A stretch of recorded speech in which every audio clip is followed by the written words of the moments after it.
Well, over the past decade, dating apps have helped millions of people find all types of love. But how successful can they be? We spoke with two four-state healthcare workers who both decided to give it a try.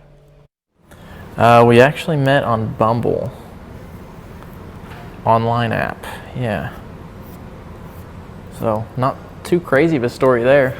It's much more accepted now. I get that. But there is still kind of a weirdness to it. I don't know. It just seems kind of odd that people are just connecting through, without actually meeting, and then it goes from there instead of the other way around. To me, it's really not a ton different than real life. I mean, people have meet people and they go on great dates, and they get married. People meet people and they go on horrible dates and they have a horrible story to tell. So same thing with dating apps. It's some people have good stories, some people have average stories, some people have these awesome stories. Because that day I was like in a good mood swiping, yeah, sure. Some days I'd be like, no. And so she kind of joked, she's like, I could have just been in a bad mood that day and completely swiped left on you. And so yeah, it feels a little serendipitous, everything does have to match up just right. I think under one of the hobbies, Steven put people watching. Mm-hmm. And I messaged, people watching is pretty fun. That's a great intro. And it was like right after the new year, so I said, how is 2018 treating you? And then I said, 4 days in and no monumental screw-ups, so I'll call that a win so far.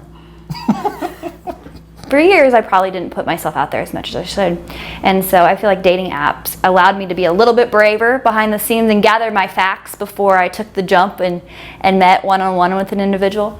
Yeah, she always jokes that we'll write Bumble a letter, to tell them our success story. But honestly, we were kind of both at a point in our lives where we were feeling a little hopeless in the whole dating game, because that does tend to happen, especially the older you get.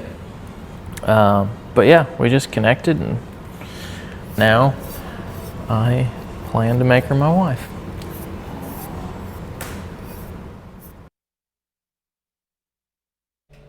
Well, little confession, that was actually in 2019. Jessica and Steve are now married, and last week brought a baby into the world. Not too bad for a dating app, huh? We'll be right back after this.